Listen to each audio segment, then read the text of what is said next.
Hello students, আজ আমরা করছি ডব্লিউবি স্কুল যে টেস্ট পেপারটা তোমাদের দেওয়া হয়েছিল সেই টেস্ট পেপারের 250 নম্বর পাতায় পেজ নাম্বার 250 পাতায় যে স্কুলটা আছে সেই স্কুলটা আজকে আমরা করবো বড়তলা মাধ্যমিক বিদ্যালয়।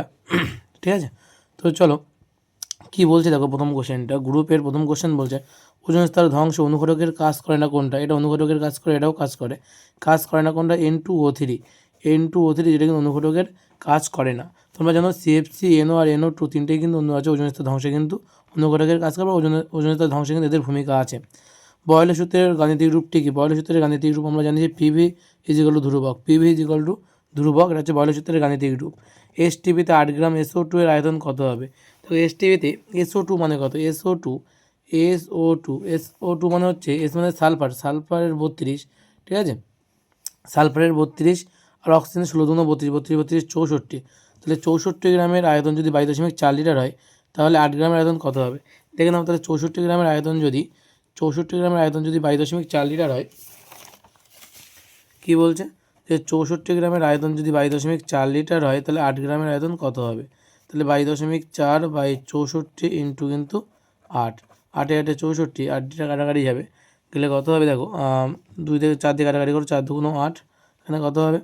এখানে হচ্ছে 4 দিয়ে 4 5 20, 4 6 24, 2 একে 2, 28 2 56, 2.8।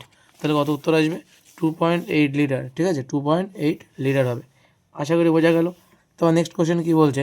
আদর্শ পরিবাহীর ক্ষেত্রে তাপ পরিবাহিতার মান কত? আদর্শ পরিবাহী বলেছে তাপ পরিবাহিতার মান কিন্তু অসীম হবে।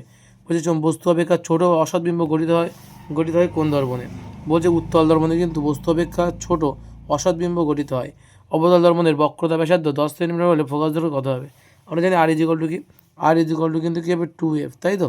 তাহলে R = 2F হলে F = কি? R/2, তার মানে আর এর মান কত? 10, 10/2 মানে 5 সেন্টিমিটার হবে, ঠিক আছে, 10/2 মানে হচ্ছে 5 সেন্টিমিটার। উত্তর কত হবে? 5 সেন্টিমিটার। বলছে তড়িৎ বিভবের একক কী? তড়িৎ বিভবের একক হচ্ছে ভোল্ট, তাই তো? বলছে কোনো পরিবাহীর দৈর্ঘ্য একই রেখে ব্যাস অর্ধেক করলে পরিবাহীর রোধ কী হবে? দৈর্ঘ্য একই রাখছি কিন্তু ব্যাস করছে অর্ধেক, ব্যাস অর্ধেক করলে পরিবাহীর রোধ কিন্তু, দেখে না উত্তরটা কীভাবে করতে হবে। কোনো পরিবাহীর দৈর্ঘ্য একই রেখে ব্যাস অর্ধেক করছে, আমরা জানি যে R proportional rho R = ρL/A। তার মানে আমরা জানি যে ব্যাসার্ধ কী হয়? ক্ষেত্রফলের সঙ্গে কিন্তু ব্যস্ত অনুপাতে আছে, তাই তো? মানে রোধ ক্ষেত্রফলের সঙ্গে কিন্তু ব্যস্ত অনুপাতে আছে। কিন্তু আমাদের পরিবাহী রোধ জিজ্ঞাসা করেছে। এখন আমরা কী বলছি? এখন আমরা বলছি যে আমাদের কোনো পরিবাহী দৈর্ঘ্য একই রেখে ব্যাস যদি আমরা অর্ধেক করে দিই তাহলে কী হবে দেখো।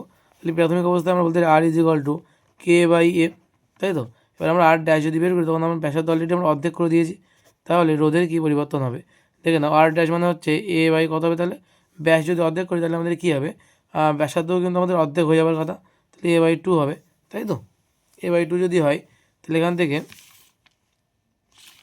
দেখে নাও ক্ষেত্রফল মানে কি 4πr²। তাহলে ব্যাসার্ধ অর্ধেক করা মানে A ড্যাশের মান কত হবে? 4πr বাই ব্যাসার্ধ অর্ধেক করেছি, তো তার স্কোয়ার হয়ে যাবে, ঠিক আছে।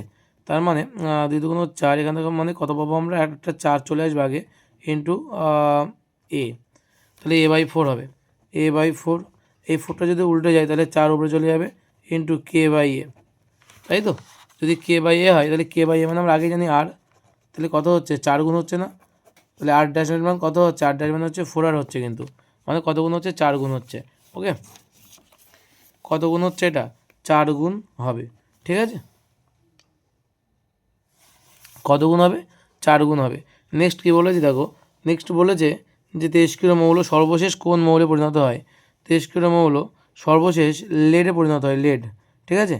তেজস্ক্রিয় মৌল সর্বশেষ কোন মৌলে পরিণত হয়? লেডে, ঠিক আছে। তারপর নেক্সট বলছে তীব্র তড়িৎ ঋণাত্মক মৌল কোনটি? ফ্লুরিন তীব্র তড়িৎ ঋণাত্মক মৌল। কোন যৌগে দ্বিবন্ধন আছে? ইথিলিন, ক্লোরোফর্ম, জল না মিথেন? কোনটার মধ্যে দ্বিবন্ধন আছে? ইথিলিনের মধ্যে দ্বিবন্ধন আছে। তারপরে বলেছে কি জলের তড়িৎ বিশ্লেষণে, কী বলেছে? জলের তড়িৎ বিশ্লেষণে তড়িৎদ্বার হিসেবে কোনটা ব্যবহার করা হয়? জলের তড়িৎ বিশ্লেষণে প্লাটিনাম বাদকে আমরা তড়িৎদ্বার হিসেবে ব্যবহার করি। বলছে সদ্য প্রস্তুত নাইট্রোপ্রোসাইড দ্রবণে H2S গ্যাস চালনা করলে দ্রবণের বর্ণ কী হবে? বেগুনি বর্ণের হবে। দ্রবণের বর্ণ কী হয়ে যাবে? বেগুনি হয়ে যাবে। তারপরে দেখো বলেছে যে ক্যালামাইন কোন ধাতুর আকরিক? তো বলছে ক্যালামাইন কোন ধাতুর আকরিক, এটা উত্তর কী হবে? এটার উত্তর হবে জিঙ্কের আকরিক। ঠিক আছে। বলছে অ্যালকোহল শ্রেণীতে কার্যকরী মূলক কোনটি? Bond CHO। অ্যালকোহলের কার্যকরী বন্ড হচ্ছে বন্ড CHO। তারপরে কোশ্চেন দেখো গ্রুপ বিতে কী বলছে।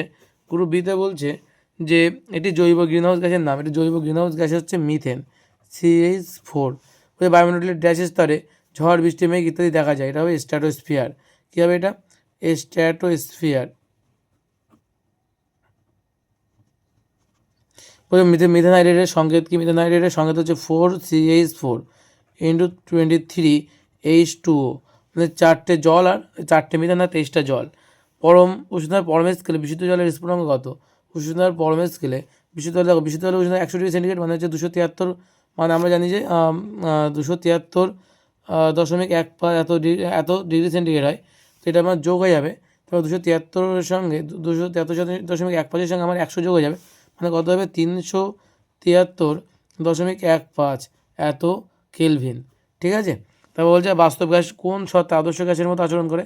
বাস্তব গ্যাস উচ্চ উষ্ণতা, উচ্চ অশ্ব মিল থাকবে কিন্তু মনে রাখবে, উচ্চ উষ্ণতা আর নিম্নচাপ।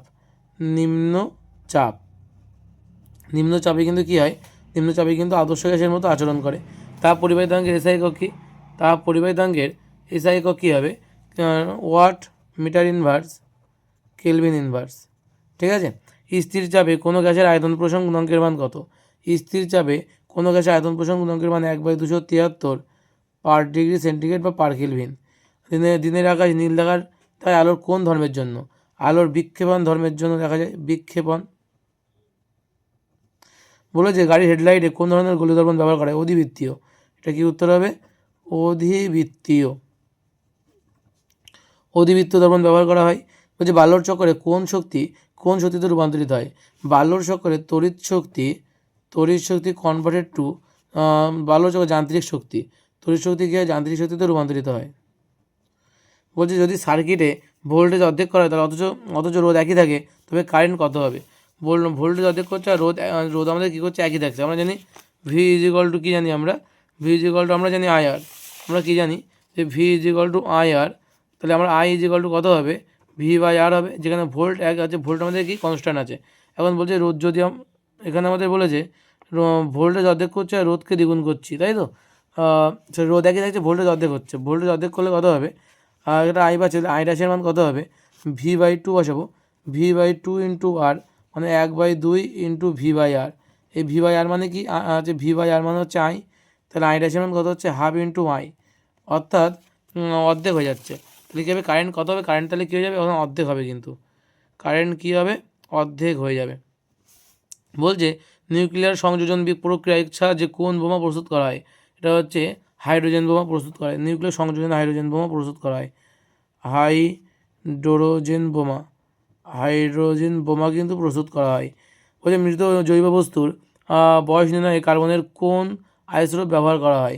কার্বনের 14 কার্বন। তরল সন্ধিগত মৌল যেটা কিন্তু আমাদের Hg 2.11.1, এটি ক্ষার ধাতু, এটা কী হবে? Na, সোডিয়াম একটি ক্ষার ধাতু 2.11.2। ড্রলুমিন উপস্থিত থাকে কোনটা? ড্রলুমিন উপস্থিত থাকে ম্যাগনেসিয়াম, তাই তো? ড্রলুমিন উপস্থিত থাকে আমাদের ম্যাগনেসিয়াম 3 হবে 2.11.3। আর একটা তীব্র তড়িৎ-ধনাত্মক মৌল সিজিয়াম 2.11.4। ঠিক আছে। Al2O3 যৌগে কী বলছে তারপরে? বলছে Al2O3 যৌগে কোন প্রকার রাসায়নিক বন্ধন বর্তমান? Al2O3 যৌগে আমাদের কিন্তু আয়নীয় বন্ধন বর্তমান, রাসায়নিক আয়নীয় বন্ধন বর্তমান। গলিত NaCl এর তড়িৎ বিশ্লেষণে ক্যাথোডে কী উৎপন্ন হয়? গলিত NaCl এর তড়িৎ বিশ্লেষণে ক্যাথোডে হবে সোডিয়াম উৎপন্ন হবে। বলছে তড়িৎ পরিবাহীটি অধাতুর নাম। তড়িৎ পরিবাহীটি অধাতু হচ্ছে গ্রাফাইট। বলছে তড়িৎ বিশ্লেষণে কী ধরনের তড়িৎ প্রবাহ ব্যবহার করা হয়ে থাকে? সমপ্রবাহ বা ডিসি প্রবাহ বা সমপ্রবাহ। আর যে অ্যামোনিয়াকে কী দ্বারা শুষ্ক করা হয়? CaO, calcium oxide. ওলিয়ামের সংকেত কী? ওলিয়ামের সংকেত হচ্ছে H2S2O7। ইউরিয়া উৎপাদনে অ্যামোনিয়ার সঙ্গে কোন পদার্থ মেশানো হয়? ইউরিয়া উৎপাদনে অ্যামোনিয়ার সঙ্গে কিন্তু কার্বন ডাইঅক্সাইড মেশানো হয়। CH3, CH2, CH2OH এর ইউপ্যাক নাম কি? এখানে তিনটে কী হবে, এটা প্রোপান অন অল, কী হবে, প্রোপান অন অল ব্যবহার করা হয়। যে পিভিসি এর মনোমারের নাম কি, ভিনাইল ক্লোরাইড, ভিনাইল ক্লোরাইড।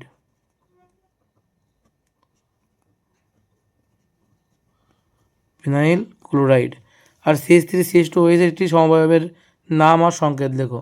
এটা কী হবে, ডাইমিথাইল ইথার, ডাইমিথাইল ইথার। এর সংকেতটা কী হবে, CH3 বন্ড ও বন্ড CH3। ওকে, তারপরে দেখো কী বলেছে গ্রুপ সিতে কোশ্চেন, আমাদের গ্রুপ সি এর কোশ্চেন কী বলছে দেখে নাও। প্রথম কোশ্চেন কী বলছে, গ্রুপ সি এর ওজোন স্তর ক্ষয়ের দুটি ক্ষতিকারক প্রভাব লেখো। তো ওজোন স্তর ক্ষয়ের কিন্তু অনেকগুলো ক্ষতিকারক প্রভাব হতে পারে, তার মধ্যে তোমরা 1 নম্বর 2 নম্বর এটা কিন্তু লিখবে, তোমরা এটা স্ক্রিনশট দিয়ে রাখতে পারো, রেখে কিন্তু পরে লিখে নিতে পারো, ঠিক আছে, এটা লিখবে। নেক্সট কোশ্চেন কী বলছে দেখো, নেক্সট কোশ্চেন বলছে যে স্থির চাপে নির্দিষ্ট ভরের গ্যাসের উষ্ণতা 0 ডিগ্রি সেন্টিগ্রেড থেকে 30 ডিগ্রি সেন্টিগ্রেড পর্যন্ত বৃদ্ধি করা হলে প্রাথমিক এবং চূড়ান্ত আয়তনের অনুপাত কত হবে। দেখে নাও, যেহেতু আমাদের এক্ষেত্রে চাপ স্থির, সুতরাং চার্জের সূত্র অনুযায়ী কী বলতে পারি, V1 T1 by V2 T2। সেখান থেকে T1 এর মান 0 ডিগ্রি সেন্টিগ্রেড মানে 273 কেলভিন, T2 মানে 30 ডিগ্রি সেন্টিগ্রেড বা 303 কেলভিন। এখন বলেছে কি আমাদের V1 বাই V2 মান বের করতে হবে। তাহলে আমরা কী করলাম, V2 কে এখানে দিলাম, T1 কে এই পাশে দিলাম। তাহলে V1 by V2, T1 by T2 হচ্ছে, T1 মানে 273 আর T2 মানে 303। তোমরা এইভাবেও রাখতে পারো, কাটাকাটি করে 91 বাই 100 করতে পারো, ঠিক আছে। তারপরে বলেছে কি যে 800 mm চাপে কোনো গ্যাসের আয়তন 100 সেন্টিমিটার কিউব হলে উষ্ণতা এবং গ্যাসের ভর, উষ্ণতা অপরিবর্তিত আছে কিন্তু স্থির থাকলে কত চাপে এর আয়তন 75 সেন্টিমিটার কিউব হবে। দেখে নাও অঙ্কটা, যেহেতু এখানে উষ্ণতা স্থির বলছে, সুতরাং বয়লের সূত্র আমরা অ্যাপ্লাই করবো, P1 V1 = P2 V2। তাহলে P2 এর মান কত হবে, P1 বাই V2। P1 এর মান কত 800, V1 এর মান 100 আর V2 এর মান 75। কাটাকাটি করলে 800 × 4/3 মানে 4×8 32, 32/3 বাড়িতে ভাগ করে নেবে, নিয়ে কত হয় এটা লিখবে এখানে, ঠিক আছে, ওটাই কিন্তু অ্যান্সার হবে এটার। তো নেক্সট কোশ্চেন কী বলছে দেখো, বলছে আলোর প্রতিসরণ সংক্রান্ত স্নেলের সূত্রটি বিবৃতি করো। আলোর প্রতিসরণ সংক্রান্ত স্নেলের সূত্রটি মানে হচ্ছে আলোর প্রতিসরণের দ্বিতীয় সূত্র, যে দুটি নির্দিষ্ট মাধ্যমের বিভেদ তলে একটি নির্দিষ্ট মানের আলোর প্রতিসরণ হলে আপতন কোণের সাইন আর প্রতিসরণ কোণের সাইনের অনুপাত সর্বদা ধ্রুবক হবে। এটাই কিন্তু আমাদের অ্যাকচুয়ালি স্নেলের সূত্র, মানে sine μ = sin I by sin R, ঠিক আছে, এটাই কিন্তু আমাদের স্নেলের সূত্র, এটা লিখবে, ঠিক আছে। নেক্সট কোশ্চেন কী বলছে, বলছে সুস্থ চোখের নিকটবিন্দু এবং দূরবিন্দুর মান কত। এটা আমরা জানি সুস্থ চোখের নিকটবিন্দুর মান 25 সেন্টিমিটার আর দূরবিন্দুর মান কত, সুস্থ চোখের দূরবিন্দুর মান কিন্তু অসীমে হয়, ঠিক আছে, আমরা অসীম পর্যন্ত দেখতে পাই। তাই সুস্থ চোখের নিকটবিন্দু দূরত্ব হচ্ছে 25 সেন্টিমিটার আর দূরবিন্দু দূরত্ব হচ্ছে অসীম। তারপরে বলেছে যে কেন আমাদের বৈদ্যুতিক ক্ষেত্রে নাইক্রোম তার ইউজ করা হয়। দেখে নাও, বলছে কুণ্ডলিত নাইক্রোম ব্যবহার কারণটা কি, যে রোদ বেশি হওয়ায় তড়িৎ পরিবাহের ফলে এতে বেশি পরিমাণে কী হয়, তাপ উৎপন্ন হয়, ঠিক আছে, এই জন্য কিন্তু আমরা কুণ্ডলিত নাইক্রোম তার ব্যবহার করি। কুণ্ডলিত মানে হচ্ছে বৈদ্যুতিক হিটারের কুণ্ডলিত নাইক্রোম তার ব্যবহারের কারণটা কি, ঠিক আছে, এটা লিখে দেবে। চলো নেক্সট কোশ্চেন কী বলছে দেখো। প্রথম কোশ্চেন কী বলছে, এইবার 3.5-এর গলিত বা দ্রবীভূত অবস্থার তুলনায় কঠিন অবস্থায় আয়নীয় যৌগের তড়িৎ পরিবাহিতা খুব কম হয় কেন। তো দেখে নাও, এই যে উত্তরটা দেওয়া আছে এখানে, যে আয়নীয় কঠিনদের তড়িৎ পরিবাহিতা খুব কম হয় কেন, এখান থেকে এই অবধি কিন্তু তোমাদের পুরোটা লিখতে হবে। তোমরা এটা লিখে নিতে পারো বা স্ক্রিনশট দিয়ে রাখতে পারো, ঠিক আছে। তারপর নেক্সট কোশ্চেন কী বলছে দেখো, নেক্সট কোশ্চেন বলছে যে সমযোজী এবং তড়িৎযোজী যৌগের দুটি পার্থক্য লেখো। সমযোজী এবং তড়িৎযোজী যৌগের দুটি পার্থক্য দেখে নাও, এই যে আছে দুটো যৌগের পার্থক্য, সমযোজী আর তড়িৎযোজী মানে আয়নীয় যৌগ আর সমযোজী যৌগের পার্থক্য এখানে দেওয়া আছে। এখানে মিনিমাম 4টে পয়েন্ট মুখস্থ করবে, মিনিমাম 4টে পয়েন্ট কিন্তু তোমরা এখান থেকে মুখস্থ করে ফেলবে। নেক্সট কোশ্চেন কী বলছে, নেক্সট কোশ্চেন দেখো বলছে যে লুইস ডট চিত্রের সাহায্যে দেখাও অ্যামোনিয়ার যে লুইস ডট গঠন সেটা দেখাতে বলছে। তো এই যে অ্যামোনিয়া লুইস ডট গঠন আগেও বহুবার দেখেছি, লেখা আছে 2026 সালের জন্য খুব গুরুত্বপূর্ণ। এই যে অ্যামোনিয়া লুইস ডট চিত্র, ঠিক আছে, এই যে অ্যামোনিয়া নাইট্রোজেনের 5টা বাইরের কক্ষে তার 3টে হাইড্রোজেন দিচ্ছে, তাই 3টে বন্ড তৈরি করছে, ঠিক আছে। নেক্সট কোশ্চেন কী বলছে, সাধারণ উষ্ণতায় নাইট্রোজেন গ্যাস নিষ্ক্রিয় কেন।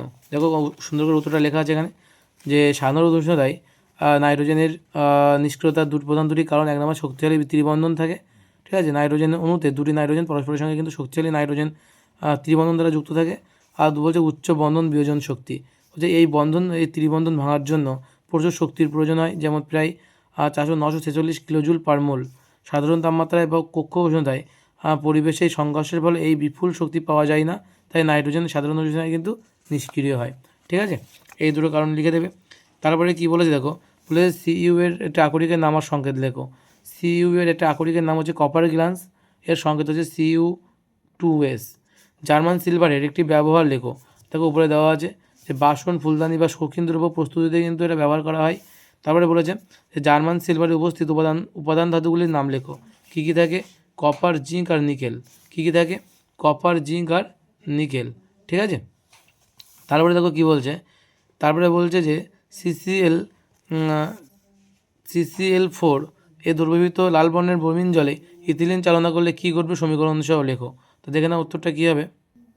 তো উত্তরটা দেখে নাও, এই যে ব্রোমিনের সঙ্গে যে যুদ্ধ বিক্রিয়া সেটাই কিন্তু লিখতে হবে যে CCl4 বা কার্বন টেট্রাক্লোরাইড অথবা ক্লোরোফর্ম দ্রবীভূত লাল বর্ণের ব্রোমিন দ্রবণে ইথিলিনকে চালনা করলে কিন্তু দুধর্মটি বর্ণহীন হয়ে যায়। আর তার বিক্রিয়া কিন্তু এখানে দেওয়া আছে। তৈরি হবে কি 1,2-ডাইব্রোমিথেন তৈরি হয়। ঠিক আছে, এবং এটাই কিন্তু একটা অ্যাকচুয়ালি এটাই অন্যভাবেও আছে, ইথিলিন যে একটা অসম্পৃক্ত হাইড্রোকার্বন প্রমাণ করো। তাই এই যে ব্রোমিনের যে যুদ্ধ বিক্রিয়া এটাই কিন্তু লিখতে হয়। আশা করি বোঝা গেল। নেক্সট কোশ্চেন কী বলছে, নেক্সট কোশ্চেন দেখো কী বলছে, বলছে ডিনেচার স্পিড বা মিথিলেটেড, তারপরের কোশ্চেনটা দেখে নাও। বলছে মিথিলেটেড স্পিড বা কী এটা ব্যবহার লেখো। তো উত্তরটা কী আছে, ডিনেচার স্পিড বা মিথিলেটেড স্পিড কী জিনিস, এখান থেকে এই পর্যন্ত সংজ্ঞাটা লিখবে এবং এর ব্যবহার দেখো তলায় দেওয়া আছে, কিন্তু এই ব্যবহারগুলো দেওয়া আছে, ব্যবহারটা মুখস্থ করে নেবে। ঠিক আছে, তো নেক্সট কোশ্চেন দেখো, বিভাগ গ্রুপ ডিতে কী বলছে, বলছে পরম শূন্য উষ্ণতার কী চালসি সূত্র থেকে পরম শূন্য উষ্ণতার আলোচনা করো, ধারণাটা দিতে বলছে। তো দেখে নাও, এই যে চার্লসের সূত্র দেখে পরম শূন্য উষ্ণতার যে ধারণা সেটা কিন্তু এখানে দেওয়া আছে, এবং পরম শূন্য উষ্ণতা কাকে বলা হয় এখান থেকে এই পর্যন্ত কিন্তু তোমাদের লিখতে হবে। ঠিক আছে, এটা কিন্তু ভালো করে দেখে নাও, দেখে এটা লিখবে। ঠিক আছে, এটা কালকে যে স্কুলটা করেছিলাম সেখানেও কিন্তু এটা ছিল। নেক্সট কোশ্চেন কী বলছে, কত গ্রাম CaCO3 এর সঙ্গে অতিরিক্ত লঘু HCl বিক্রিয়া করে 66 গ্রাম CO2 উৎপন্ন করবে। এই যে দেওয়া আছে কী পরিমাণ ক্যালসিয়াম কার্বনেটের সঙ্গে লঘু HCl অ্যাসিড মেশালে 66 গ্রাম কার্বন ডাইঅক্সাইড উৎপন্ন যাবে। এখানে অঙ্কটা করে দেওয়া আছে CaCO3 যার আণবিক ভর 100 আর CO2 44, সেখান থেকে 44 গ্রাম CO2 পাওয়া যাবে 100 গ্রাম থেকে, 60 গ্রাম পাওয়া যাবে 100/44 × 66, কাটাকাটি করো 2 3 2 50 3 5 15 150 গ্রাম। ঠিক আছে, তো 150 গ্রাম উত্তর। তারপরের কোশ্চেন কী বলছে দেখো, বলছে 21 গ্রাম লোহিতযুক্ত আয়রনের উপর দিয়ে স্টিম চালনা করলে কী হবে, বলছে তো স্টিম চালনা করলে কী পরিমাণ হাইড্রোজেন গ্যাস পাওয়া যাবে, STPতে তার আয়তন কত হবে। দেখে নাও অঙ্কটা, বলছে 21 গ্রাম লোহিতযুক্ত আয়রনের উপর দিয়ে স্টিম চালনা করলে কী পরিমাণ হাইড্রোজেন গ্যাস পাওয়া যাবে। এই 3Fe + 4H2O বিক্রিয়া করে Fe3O4 আর 4H2 উৎপন্ন করছে। সেখানে Feর মান হচ্ছে 168 এবং হাইড্রোজেনের মান হচ্ছে 8 হচ্ছে। ঠিক আছে, তাহলে 168 গ্রাম লোহা থেকে হাইড্রোজেন পাওয়া হচ্ছে 8 গ্রাম, তাহলে 21 গ্রাম লোহা থেকে কতটা পাওয়া যাবে, 1 গ্রাম পাওয়া যাবে। এটা কিন্তু আমাদের অ্যান্সার হবে। ঠিক আছে, তো নেক্সট কোশ্চেন দেখে নাও কী বলছে। নেক্সট কোশ্চেন কী বলছে, তরলের প্রকৃত গুণাঙ্ক কাকে বলা হয়, তো এটি তরলের নিজস্ব ধর্ম বলে কেন। দেখে নাও, তরলের প্রকৃত গুণাঙ্ক কাকে বলা হয়, এই যে তরলের প্রকৃত গুণাঙ্কের সংজ্ঞা দেওয়া আছে এটা লিখবে, এবং এটাকে বলছে যে এখান থেকে এই অবধি লিখবে, এটা কিন্তু তরলের কেন তরলের নিজস্ব ধর্ম বলা হচ্ছে প্রকৃত গুণাঙ্ককে, সেটা কিন্তু এখান থেকে এইটুকুর উত্তর এর মধ্যে দেওয়া আছে। ঠিক আছে, এটা বাড়িতে ভালো করে পড়বে, বুঝতে পারবে। ঠিক আছে, যদি না বুঝতে পারো তো কমেন্ট অবশ্যই জানাবে, আমি নেক্সট কোনো ভিডিওতে আবার আলোচনা করে দেবো। ঠিক আছে, তো নেক্সট কোশ্চেন কী বলছে দেখো, বলছে গ্যাসের 2 প্রকার প্রসরণ গুণাঙ্ক দেখা যায় কেন। গ্যাসের 2 প্রকার প্রসরণ গুণাঙ্ক থাকে কেন, এদের মান কত। দেখে নাও, গ্যাসে বলছে উষ্ণতার পরিবর্তন গ্যাসের আয়তন এবং চাপ উভয়ই পরিবর্তিত হয় বলে গ্যাসে 2 ধরনের প্রসরণ গুণাঙ্কের কথা বিবেচনা করা হয়। এটা হচ্ছে আয়তন গুণাঙ্ক, এটা হচ্ছে চাপ গুণাঙ্ক। ঠিক আছে, দুটোর মানই কিন্তু একই, 1/273 পার ডিগ্রি সেন্টিগ্রেড। ওকে, তো তারপরে দেখো বলেছে এই কোশ্চেনটা তোমরা জানো বলে এটা বলছেন delta equal to ion plus I2 minus A, এটা বহুবার বলেছি। বলছে উত্তল লেন্স দ্বারা অসৎ প্রতিবিম্ব গঠিত হয় তার রশ্মিচিত্রের সাহায্যে অঙ্কন করে দেখাও। এটা প্রাকৃতিক বর্ণালীর উদাহরণ দাও। এটা প্রাকৃতিক বর্ণালী হচ্ছে রংধনু বা রামধনু, যাই হোক তোমরা বলো সেটাই। আর এটার উত্তরটা দেখে নাও, উত্তল লেন্স দ্বারা অসৎ প্রতিবিম্ব গঠন। ঠিক আছে, আমরা বিবর্ধক কাজের যে কোশ্চেনটা বলি সেটাই কিন্তু এখানে দেখে নাও। এটার উত্তর কিন্তু তোমরা এই চিত্রটা তোমাদের রাখতে হবে। ঠিক আছে, এই চিত্রটা রাখতে হবে, এই চিত্রটা রাখলেই কিন্তু হয়ে যাবে। বস্তুটা থাকবে কিন্তু ফোকাস এবং মেরুর মাঝে। ঠিক আছে, থাকলে কিন্তু একই দিকে প্রতিবিম্ব তৈরি হবে এবং প্রতিবিম্বের প্রকৃতি হবে এই যে অসৎ সমশিষ্টের বস্তু অপেক্ষা আকারে বড়। ঠিক আছে, নেক্সট কোশ্চেন কী বলছে দেখো, নেক্সট কোশ্চেন বলছে শূন্যপথে আলোর বিচ্ছুরণ হয় না কেন। এটা হচ্ছে তোমরা পেয়ে যাবে 217 পাতার আইমেটিন বইয়ের, এই যে দেখে নাও উত্তরটা। যে শূন্যস্থানে আলোর বিচ্ছুরণ হয় না কেন। তো তোমরা এখান থেকে এইটুকু উত্তরটা কিন্তু তোমরা লিখে নেবে, ঠিক আছে। তারপরের কোশ্চেন কী বলছে, তারপরের কোশ্চেন বলছে দেখো যে দিনের বেলা আকাশকে নীল দেখায় কেন, দিনের বেলা আকাশকে নীল দেখায় কেন। তো এটার উত্তর তোমরা পাবে এই যে এখানে, দেখে নাও। এই যে বলছে সূর্য থেকে দূরে আকাশের দিকে তাকালে ওই অংশ থেকে আমাদের চোখে যে আলো এসে প্রবেশ করে তে বেগুনি এবং লাল বর্ণের পরিমাণ এবং অন্যান্য রঙের তুলনায় বেশি থাকে, কিন্তু মানব চক্ষু বেগুনি বর্ণ অপেক্ষা নীল বা সবুজ বর্ণের প্রতি বেশি সংবেদনশীল হওয়ায় আকাশকে কিন্তু নীল দেখায়, ঠিক আছে, এটা লিখবে। নেক্সট কোশ্চেন কী বলছে, বলছে যে ওহমের সূত্রের বিবৃতিটা লিখতে বলছে এবং সেখান থেকে রোদের ধারণা দিতে বলছে। দেখে নাও, এই যে হচ্ছে ওহমের সূত্র, যে উষ্ণতা এবং অন্যান্য ভৌত অবস্থা অপরিবর্তিত থাকলে কোনো পরিবাহীর মধ্য দিয়ে তড়িৎ প্রবাহ তারা ওই পরিবাহী দুই প্রান্তের বিভব প্রভেদের সঙ্গে সমানুপাতিক হবে। এবং এখান থেকে রোদের সংজ্ঞা বলছে, যদি ওহমের সূত্র থেকে রোদের সংজ্ঞা দাও, তাহলে এই যে ওহমের সূত্র অনুযায়ী রোদের সংজ্ঞা, যে কোনো পরিবাহী দুই প্রান্তের বিভব পার্থক্য এবং পরিবাহীর মধ্য দিয়ে তড়িৎ প্রবাহতার অনুপাতকে কিন্তু পরিবাহী রোধ বলে। যদি ওহমের সূত্র থেকে রোদের সংজ্ঞা চাইতে এটা লিখতে হবে, নর্মাল রোদের সংজ্ঞা চাইলে এটা লিখতে হয়, কিন্তু এটা কিন্তু আলাদা, ঠিক আছে। তো নেক্সট কোশ্চেন কী বলছে, যে কোষের অভ্যন্তরীণ রোধ কাকে বলা হয়, কোষের অভ্যন্তরীণ রোধ এবং তড়িৎচলক বলের মধ্যে সম্পর্ক লেখো। কোষের অভ্যন্তরীণ রোধ কাকে বলা হয় দেখে নাও, যে কোষের অভ্যন্তরীণ রোধ বলা হচ্ছে তড়িৎ কোষের মধ্যস্থ সক্রিয় পদার্থ বা তরলের কিছুটা রোধ থাকে যা কোষের মধ্য দিয়ে তড়িৎ প্রবাহের বিরুদ্ধে বাধা সৃষ্টি করে, এই বাধাকেই কোষের অভ্যন্তরীণ রোধ বলা হচ্ছে, ঠিক আছে। এবং একই সঙ্গে আরেকটা প্রশ্ন দিয়েছে, এদের মধ্যে সম্পর্ক আমরা জানি যে ই মানে তড়িৎচলক বল, I into capital R plus small r, ঠিক আছে, বা আমরা এটা লিখতে পারি যে I আর capital R plus capital R small r, ঠিক আছে, এটা কিন্তু এদের মধ্যে সম্পর্ক, ঠিক আছে, তড়িৎচলক বল এবং কোষের অভ্যন্তরীণ রোধের মধ্যে সম্পর্ক। নেক্সট কোশ্চেন কী বলছে, নেক্সট কোশ্চেন বলছে যে 20 ওহম এবং 30 ওহম রোধ বিশিষ্ট তিনটি রোধককে শ্রেণী সমবায় এবং সমান্তরাল সমবায়ে যুক্ত করতে বলছে। তো দেখে নাও, যদি আমি শ্রেণী সমবায়ে যুক্ত করি তাহলে কী হবে, RS এর মান হবে 20 মানে হচ্ছে মোট 70 ওহম, আর সমান্তরাল সমবায়ে যুক্ত করলে 1/RP = 1/20 আর 1/30 লসাগু করলে আমরা এখান থেকে পাবো 8/60, মানে কাটাকাটি করলে 2/15, আর এটা যদি এটা উল্টে দিই আমরা, তাহলে 15/2 মানে 7.5 ওহম। তাহলে আমাদের কিন্তু সমান্তরাল সমবায়ের মান 7.5 আর শ্রেণী সমবায়ের মান কিন্তু 70 ওহম হচ্ছে, ঠিক আছে। নেক্সট কোশ্চেন কী বলছে, নিউক্লিয়ার বিভাজনকে নিউক্লিয়ার সংযোজন বিক্রিয়ার আগে ঘটানো হয় কেন। দেখে নাও এটার উত্তর কী হবে। এই যে দেওয়া আছে, নিউক্লিয়ার সংযোজনের পূর্বে নিউক্লিয়ার বিভাজন করতে হয় কেন, এটা হচ্ছে 3 নম্বরের কোশ্চেন। 3 নম্বর পর্যন্ত উত্তর এখান থেকে এই পর্যন্ত তোমরা কিন্তু লিখবে, ঠিক আছে, এটা কিন্তু তোমরা লিখে দেবে। নেক্সট কোশ্চেন তো কী বলছে, এটা স্ক্রিনশট দিয়ে রাখতে পারো তোমরা, দিয়ে তোমরা এটা পরে লিখে নেবে।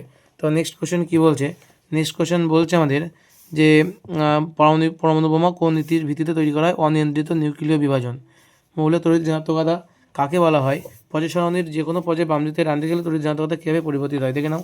তড়িৎ ঋণাত্মকতার সংজ্ঞা এখান থেকে পড়বে, সমযোজী বন্ধনে আবদ্ধ কোনো মৌলের পরমাণুর ওই বন্ধনের সৃষ্টিকারী ইলেকট্রন জোড়কে নিজের দিকে আকর্ষণ করার ক্ষমতা বা প্রবণতাকে ওই মৌলের তড়িৎ ঋণাত্মকতা বলা হচ্ছে। এটা একটা মৌলের পর্যাপিত ধর্ম, এবং বলছে পর্যায়ের বাম দিক থেকে ডান দিকে গেলে তড়িৎ ঋণাত্মকতা ক্রমশ বৃদ্ধি পায় বা 17 নম্বর শ্রেণী থেকে সর্বোচ্চ হয়, ঠিক আছে। তারপরে দেখো বলেছে মৌলের আয়নন শক্তি বলতে কী বোঝো, ঠিক আছে। মৌলের আয়নন শক্তি এই যে এখান থেকে এইটুকু লিখবে তোমরা, মৌলের আয়নন শক্তি, ঠিক আছে, এখান থেকে এইটুকু লিখবে, ঠিক আছে। তারপর বলছে যে লিথিয়াম, সোডিয়াম এবং পটাশিয়ামকে আয়নন শক্তির মানের ঊর্ধ্বক্রমে সাজাও। আমরা জানি যে পর্যায় সারণীর কিন্তু ক্রমাঙ্ক বৃদ্ধির সাথে সাথে কী হবে, আমাদের কিন্তু আয়নন শক্তি কিন্তু কী হবে, কমতে থাকে, তাই তো। অর্থাৎ কী হবে, লিথিয়াম তারপর সোডিয়াম তারপর পটাশিয়াম এর মধ্যে কমতে থাকে, মানে কি, তাহলে লিথিয়ামের বেশি, তারপরে সোডিয়াম, তারপর পটাশিয়াম, তাই তো।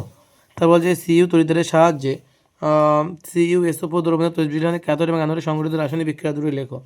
এই রাসায়নিক বিক্রিয়া দুটো হচ্ছে এই যে ক্যাথোডের বিক্রিয়া, এই হচ্ছে অ্যানোডের বিক্রিয়া, ঠিক আছে। এই দুটো বিক্রিয়া কিন্তু তোমাদের এখানে লিখতে বলছে, এই দুটো বিক্রিয়া কিন্তু লিখে দেবে, ওকে। নেক্সট কোশ্চেন কী বলছে, নেক্সট কোশ্চেন বলছে যে তড়িৎ বিকিরণের ব্যবহারিক প্রয়োগ লেখো। তড়িৎ বিকিরণের ব্যবহারিক প্রয়োগ তো অনেক কিছু হয়, এই যে ধাতু নিষ্কাশনে ব্যবহার করা হয়, লিখে দেবে যে কোনো একটা বিষয় কিছু একটা, ঠিক আছে। বলেছে অসওয়াল্ড পদ্ধতিতে অসওয়াল্ড পদ্ধতিতে কী বলছে, যে HNO3 শিল্প উৎপাদনের প্রথম ধাপটি সমীকরণ সহ লেখো, এবং বলছে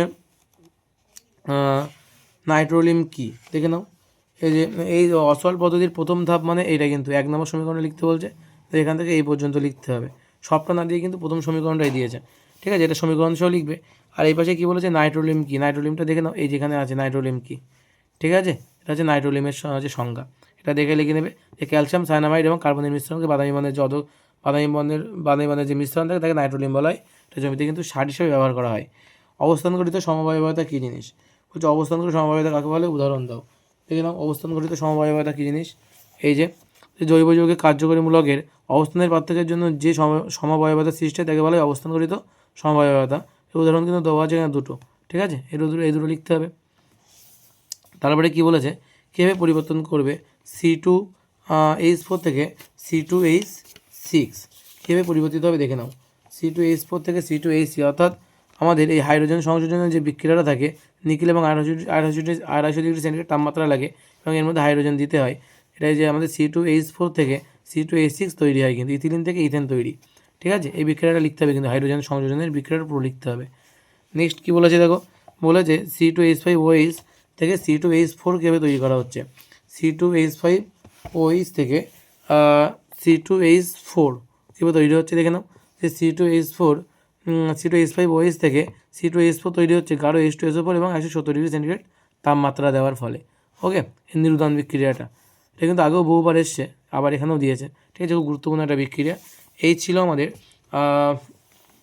250 পাতা যে স্কুলটা ছিল, 250 নম্বর পাতায় যে স্কুলটা ছিল ফিজিক্যাল সায়েন্সের, সেই স্কুলের সম্পূর্ণ সলিউশন করলাম, একটু তাড়াহুড়ো করে করলাম আজকে, ঠিক আছে।